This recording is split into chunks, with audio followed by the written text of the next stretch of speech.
ଗୋଟିଏ ଗାଁରେ ରାମୁ ନାମକ ଏକ କୃଷକ ରହୁଥିଲା। ଥରେ ରାମୁ ବିଲ କାମ ସାରି ତା ସ୍ତ୍ରୀ ସହ ଘରକୁ ଫେରୁଥିଲା। ସନ୍ଧ୍ୟା ହେଇଯାଇଥିଲା, ସେଥିପାଇଁ ସେମାନେ ଜଲ୍ଦି ଜଲ୍ଦି ଘରକୁ ଯାଉଥିଲେ। ହଠାତ୍ ରାମୁକୁ ପାଉଁଜିର ଛମ୍ ଛମ୍ ଶବ୍ଦ ଶୁଭିଲା। ରାମୁକୁ ଲାଗିଲା ତା ସ୍ତ୍ରୀ ପିନ୍ଧିଥିବା ପାଉଁଜିରୁ ସେଭଳି ଶବ୍ଦ ଶୁଭାଯାଉଛି। ସେ ଶୋଭାକୁ କହିଲା, ଆରେ ଶୋଭା, ମୁଁ ତତେ କେତେଥର କହିଛି ପାଉଁଜି ପିନ୍ଧି ବିଲକୁ ଆସିବୁନି।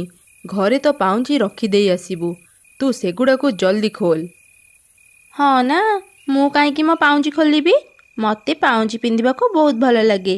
ଏଇଟା ମୋ ମା' ମୋତେ ଦେଇଛି। ଆଉ ଦିନେ ବି ମୋତେ ପାଉଁଜି ଖୋଲିବାକୁ କହିବନି। ଆରେ ତୁ ବୁଝୁନୁ କ'ଣ ପାଇଁ? ରାତି ବହୁତ ହେଲାଣି। ଏ ସମୟରେ ଚୋରମାନେ ବାହାରେ ବୁଲୁଥାନ୍ତି। ସେମାନେ ଯଦି ତୋ ପାଉଁଜିର ଶବ୍ଦ ଶୁଣିବେ, ତୋ ପାଉଁଜି ସହ ତୋର ସବୁ ଗହଣା ନେଇଯିବେ। ବୁଝିଲୁ? ହେ ଭଗବାନ! ହଁ ହଁ, ସତ କଥା। ମୁଁ ତ ପୁରା ଭୁଲି ଯାଇଥିଲି। ମୁଁ ଏବେ ହିଁ ମୋ ପାଉଁଜି ଖୋଲି ଦେଉଛି। ଏମିତି ଶୋଭା ତାର ପାଉଁଜି ଖୋଲିଦେଲା। ଆଉ ତାପରେ ସେମାନେ ପୁଣି ଚାଲିବା ଆରମ୍ଭ କଲେ। କିଛି ଦୂର ଗଲା ପରେ ଶୋଭାକୁ ବି ଠିକ୍ ସେହିପରି ପାଉଁଜିର ଛମ୍ ଛମ୍ ଶବ୍ଦ ଶୁଭିଲା। ଶୋଭା ପଛକୁ ବୁଲି ଦେଖିଲା, ରାସ୍ତାରେ ଗୋଟେ ସୁନ୍ଦର ପାଉଁଜି ପଡ଼ିଛି। ହେଇଟି ଦେଖ, ଏଇଠି ଗୋଟେ ସୁନାର ପାଉଁଜି ପଡ଼ିଛି। କେତେ ସୁନ୍ଦର ହେଇଛି ନା? ରାମୁ କିଛି କହିବା ପୂର୍ବରୁ ଶୋଭା ପାଉଁଜି ଉଠେଇ ନେଇ ଆସିଲା। ଆରେ ଶୋଭା, ରାସ୍ତାରେ ପଡ଼ିଥିବା ଜିନିଷକୁ ଏମିତି ଉଠାନି। ଚୁପ୍ କର, ମୋତେ ବେଶୀ ଜ୍ଞାନ ଦିଅନି। ଏଠି ତ କେହି ବି ଦେଖାଯାଉନାହାନ୍ତି। ଏ ପାଉଁଜି ଆମେ ନେଲେ ବି କେହି ଜାଣିପାରିବେନି। ସତରେ ମୋ ସାଙ୍ଗମାନେ ଏ ସୁନା ପାଉଁଜି ଦେଖିଲେ ନା, ଈର୍ଷାରେ ପୁରା ଜଳିଯିବେ। ଶୋଭାକୁ ଏମିତି ରାଗୁଥିବାର ଦେଖି ରାମୁ ଆଉ କିଛି କହିଲାନି। ତାପରେ ସେମାନେ ଘରକୁ ଚାଲିଗଲେ। ଘରେ ଶୋଭା ସେ ପାଉଁଜିକୁ ରଖିଦେଇ ଶୋଇବା ପାଇଁ ଚାଲିଗଲା। ଅଧରାତିରେ ସେମାନେ ଶୋଇଥିବା ବେଳେ ଘରୁ ପାଉଁଜିର ଛମ୍ ଛମ୍ ଶବ୍ଦ ଶୁଭାଗଲା। ସେ ଶବ୍ଦରେ ଅଚାନକ ଶୋଭାର ନିଦ ଭାଙ୍ଗିଗଲା। ସେ ରାମୁକୁ ଉଠେଇବାକୁ ଲାଗିଲା। ଏ ଜି, ଉଠ ନା, ଘରୁ କେମିତିକା ଗୋଟେ ଶବ୍ଦ ଶୁଭୁଛି। ଆରେ ଶୋଭା, ମୁଁ ଥକି ଯାଇଛି। ଆଉ ମୋତେ ଶୋଇବାକୁ ଦେ। ତୁ ଯା ଦେଖି ଆସିବୁ। ଶୋଭା ଯେମିତି ଉଠି ବାହାରକୁ ଆସିଲା, ରୋଷେଇ ଘରୁ ଭୟଙ୍କର ଶବ୍ଦ ଶୁଭିଲା। ସେ ଦୌଡ଼ିକି ରୋଷେଇ ଘରକୁ ଗଲା। ହଠାତ୍ ତାର ନଜର ରୋଷେଇ ଘରର ଛାତ ଉପରେ ପଡ଼ିଲା। ଉପରେ ଗୋଟିଏ ଭୟଙ୍କର ପିଶାଚି ଓଲଟା ଟାଙ୍ଗି ହେଇ ଶୋଭାକୁ ଦେଖୁଥିଲା। ଶୋଭା ଭୟରେ ଦୌଡ଼ିକି ରାମୁ ପାଖକୁ ଚାଲିଗଲା। ପିଶାଚି, ପିଶାଚି, ଆରେ ଉଠ ନା, ଆମ ରୋଷେଇ ଘରେ ଗୋଟେ ପିଶାଚି ଅଛି। ଓହୋ ଶୋଭା, ତୁ ପୁଣି ଆସିଗଲୁ। ଲାଗୁଛି ତୁ ମୋତେ ଶୋଇବାକୁ ଦେବୁନି। ହଉ ଚାଲ, ଦେଖିବା ତୋ ପିଶାଚି କେଉଁଠି ଅଛି। ଏମିତି ଶୋଭା ଆଉ ରାମୁ ରୋଷେଇ ଘରକୁ ଗଲେ, ହେଲେ ସେଠାରେ କେହି ବି ନଥିଲେ। କାଇଁ, ଏଠି ତ କେହି ବି ନାହାନ୍ତି। ଲାଗୁଛି ତୁ ଖୋଲା ଆଖିରେ ସ୍ୱପ୍ନ ଦେଖିବା ଆରମ୍ଭ କରିଦେଲୁଣି। ଏମିତି କହି ରାମୁ ଯେମିତି ପଛକୁ ବୁଲିଛି, ପିଶାଚି ତା ସାମ୍ନାକୁ ଚାଲି ଆସିଲା। ପିଶାଚିକୁ ଦେଖି ରାମୁ ଖୁବ୍ ଜୋରେ ଡରିଗଲା ଆଉ ଭୟରେ ଥରିବାକୁ ଲାଗିଲା। ସେମାନେ ବଞ୍ଚାଅ ବଞ୍ଚାଅ କହି ଘର ବାହାରକୁ ଚାଲିଗଲେ। ତାଙ୍କ ପାଟି ଶୁଣି କିଛି ଗାଁ ଲୋକେ ଘର ବାହାରକୁ ଚାଲି ଆସିଲେ। ଆରେ ରାମୁ ଭାଇ, କ'ଣ ହେଲା? ଏମିତି ପାଟି କରୁଛ? ଘରେ କ'ଣ ଚୋର ପଶିଗଲେ କି? ଆରେ ଭାଇ, ଚୋର ନୁହଁ, ଗୋଟେ ପିଶାଚି ଘରେ ପଶିଯାଇଛି। ଅଳ୍ପକେ ବଞ୍ଚିଗଲୁ, ନହେଲେ ସେ ତ ଆଜି ଆମକୁ କଞ୍ଚା ଖାଇଯାଇଥାନ୍ତା। ଏମିତି ଶୁଣି ସବୁ ଗାଁ ଲୋକେ ଭୟଭୀତ ହେଇଗଲେ।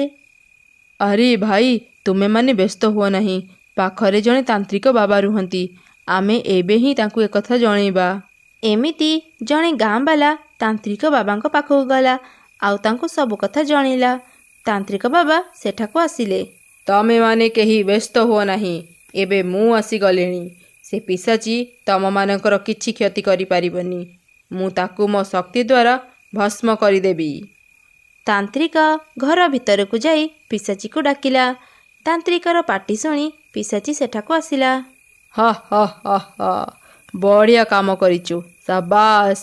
ତୁ ଏମିତି ଲୋକମାନଙ୍କୁ ଡରେଇକି ରଖିଥା ଆଉ ମୋତେ ମାଲାମାଲ କରୁଥା। ଏମିତି ଯଦି ତୁ କାମ କରିବୁ, କିଛି ଦିନ ଭିତରେ ହିଁ ମୁଁ ଗାଁର ସବୁଠାରୁ ଧନୀ ବ୍ୟକ୍ତି ହେଇଯିବି। ପିଶାଚି ରାମୁ ଘରର ସବୁ ଟଙ୍କା ଆଉ ସୁନା ତାନ୍ତ୍ରିକକୁ ଦେଇଦେଲା। ଆଚ୍ଛା ହଉ ଶୁଣ, ମୁଁ ଏବେ ବାହାରକୁ ଯାଉଛି। ତୁ ବି ଏଠାରୁ ପଳା। ମୋ ଘରେ ଯାଇ ମୋତେ ଅପେକ୍ଷା କରିଥିବୁ ଯା। ଆଉ ହଁ, ସେ ସୁନା ପାଉଁଜିକୁ ମୋତେ ଦେଇଦେ। ତାନ୍ତ୍ରିକ ସେ ସୁନା ପାଉଁଜିକୁ ଧରି ବାହାରକୁ ଗଲା ଆଉ କହିଲା, ଗାଁ ଲୋକେ ଆଉ ଜମାରୁ ଡରିବା ଦରକାର ନାହିଁ। ଏ ପାଉଁଜି ସାହାଯ୍ୟରେ ସେ ପିଶାଚି ତୁମ ଘରକୁ ଆସିଥିଲା। ମୁଁ ତାକୁ ଏ ପାଉଁଜିରେ ବନ୍ଦୀ କରିଦେଇଛି। ଏମିତି କହି ବାବା ସେଠାରୁ ଚାଲିଗଲା। ହେଲେ ଭୁଲରେ ସେ ପାଉଁଜି ତା ହାତରୁ ଖସିଗଲା। ବାବା ସେଠାରୁ ଗଲା ପରେ ରାମୁ ଦେଖିଲା ସେଠାରେ ପାଉଁଜି ପଡ଼ିଛି। ଆରେ ଭାଇମାନେ, ବାବା ତ ଏଠି ପାଉଁଜି ଛାଡ଼ି ଦେଇ ଚାଲିଗଲେ। ରାମୁ ଭାଇ, ଆମକୁ ଜଲ୍ଦି ଏ ପାଉଁଜି ନେଇ ବାବାଙ୍କୁ ଦେବାକୁ ହେବ, ନହେଲେ ସେ ପିଶାଚି ପୁଣି ଚାଲି ଆସିବ। ଏମିତି ସେମାନେ ପାଉଁଜି ନେଇ ତାନ୍ତ୍ରିକ ବାବାର ଘରକୁ ଗଲେ। ସେମାନେ ଦେଖିଲେ ତାନ୍ତ୍ରିକ ସେ ପିଶାଚି ସହ କଥା ହେଉଛି। ସମସ୍ତେ ଲୁଚି ବାବାର କଥା ଶୁଣିବାକୁ ଲାଗିଲେ। ଆରେ ତାନ୍ତ୍ରିକ, ମୁଁ ତୋର କ'ଣ କ୍ଷତି କରିଥିଲି? ତୁ ମୋତେ ଛାଡ଼ୁନୁ କ'ଣ ପାଇଁ? ତୁ ଆଉ କେତେ ଦିନ ମୋତେ ଏ ଗାଁ ଲୋକଙ୍କୁ ଡରେଇବା କାମ କରେଇବୁ? ମୋତେ ଏସବୁ ଆଉ ଭଲ ଲାଗୁନି। ମୋତେ ଛାଡ଼ିଦେ। ଚୁପ୍ କର ପିଶାଚି, ଏମିତି କେମିତି ତତେ ଛାଡ଼ିଦେବି? ଆଗ ତୁ ମୋତେ ବହୁତ ଧନୀ କରିସାର। ଏ ପାଉଁଜି ନେ, ଆଉ ଯା ଗାଁ ଲୋକଙ୍କୁ ଡରେଇବା କାମ କରିବୁ। ତାନ୍ତ୍ରିକ ବାବାର କଥା ଶୁଣି ସବୁ ଗାଁ ଲୋକେ ରାଗିଗଲେ ଆଉ ଲାଠି ଧରି ତାନ୍ତ୍ରିକକୁ ଘେରିଗଲେ। ଆରେ ଏ ତାନ୍ତ୍ରିକ, ତୋର ସବୁ କଥା ଆମେ ଜାଣିସାରିଲୁଣି। ଏବେ ଆଉ ତୋର ରକ୍ଷା ନାହିଁ। ସବୁ ଗାଁ ଲୋକଙ୍କୁ ଦେଖି ଭୟରେ ତାନ୍ତ୍ରିକ ସେଠାରୁ ପଳେଇ ଯାଉଥିଲା। ଠିକ୍ ସେତିକି ବେଳକୁ ପିଶାଚି ତାନ୍ତ୍ରିକକୁ ଧରି ପକେଇଲା। ପିଶାଚି ତାନ୍ତ୍ରିକକୁ ମାରିବାକୁ ଯିବା ସମୟରେ ତାନ୍ତ୍ରିକ ତା ଜୀବନର ଭିକ୍ଷା ମାଗିଲା। ରାମୁ କହିଲା, ଆମେ ୟାକୁ ପୋଲିସରେ ଦେଇଦେବୁ। ଏବେ ପୋଲିସ ହିଁ ୟାକୁ ଶାସ୍ତି ଦେବ। ଏମିତି ଶୁଣି ପିଶାଚି ତାନ୍ତ୍ରିକକୁ ଛାଡ଼ିଦେଲା ଆଉ ସେଠାରୁ ସବୁଦିନ ପାଇଁ ଗାୟବ ହେଇଗଲା। ତାନ୍ତ୍ରିକ ଚୋରି କରିଥିବା ସବୁ ଟଙ୍କା ଗାଁ ଲୋକଙ୍କୁ ଫେରେଇ ଦେଲା। ଗାଁ ଲୋକେ ସେ ତାନ୍ତ୍ରିକକୁ ଥାନାରେ ଦେଇଦେଲେ।